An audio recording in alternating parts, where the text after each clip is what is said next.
Over the course of human existence, the most significant catalyst for growth has been our ability to draw energy from our world. Taming fire gave birth to the modern human, and drawing power from the wind allowed early explorers to travel the world. But today, we're going to explore the history and science behind one of humanity's greatest inventions, the steam engine. The evolution of the steam engine completely revolutionized our society.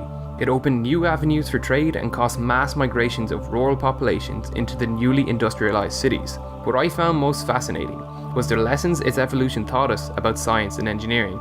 This is one of the first practical steam engines, and it was used to pump water. The engine was incredibly inefficient. This machine was not going to start any industrial revolution, but it found a niche in coal mining, where its fuel was cheap and readily available.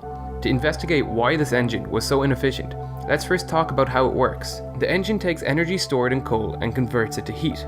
That heat is used to form steam, which expands into a piston cylinder, causing the pressure to increase and forcing the piston to rise against atmospheric pressure. No mechanical work occurs on the stroke, because this chain can only transmit force in tension. The power stroke occurs when cold water is sprayed into the cylinder. This lowers the temperature, causing the pressure to drop. Atmospheric pressure now pushes the piston back down. We want to be able to quantify how much work is being done per cycle of this engine. To do that, we plot the pressure and volume inside the piston cylinder for one cycle, like this. The area inside is the work done, but this is the idealized PV diagram. In practice, there is a lot more energy being wasted. We lose a big chunk here because the steam is prevented from expanding to its full volume. A lot of energy is lost to the environment too. This is clearly visible with thermal imaging. The effect is made worse by cooling the entire cylinder with cold water. So an immediate improvement is to make a separate condenser. Here the steam can be cooled without cooling the entire cylinder. There are a lot more inefficiencies involved that reduce the total work done. Many of them are unavoidable, but we can improve the situation by upgrading the piston cylinder. The manufacturing techniques needed to bore accurate and strong piston cylinders were not available in the early days of the steam engine. That changed when John Wilkinson invented this machine. This boring machine allowed for precise machining of solid iron cylinders, which reduced steam leakage and made the piston cylinder stronger, thus allowing the max pressure to rise. We are starting to see a steam engine capable of sparking an industrial revolution.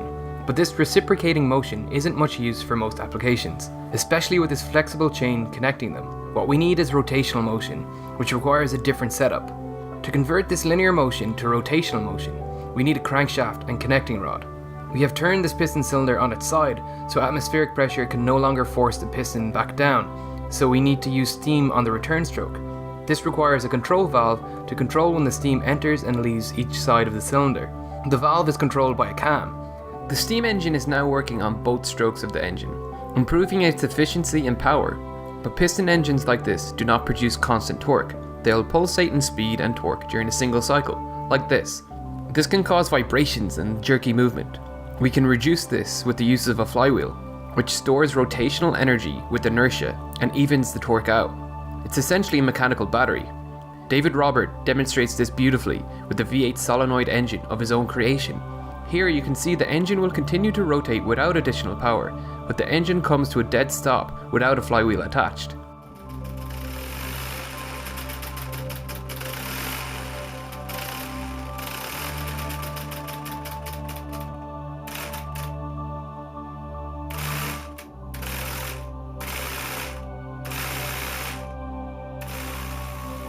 The development of steam engines taught us a lot about thermal and mechanical efficiencies, and you may think that steam engines have become obsolete, but nearly all of our large power stations still use steam technology to convert heat energy, whether that be from coal, nuclear or solar, to mechanical energy.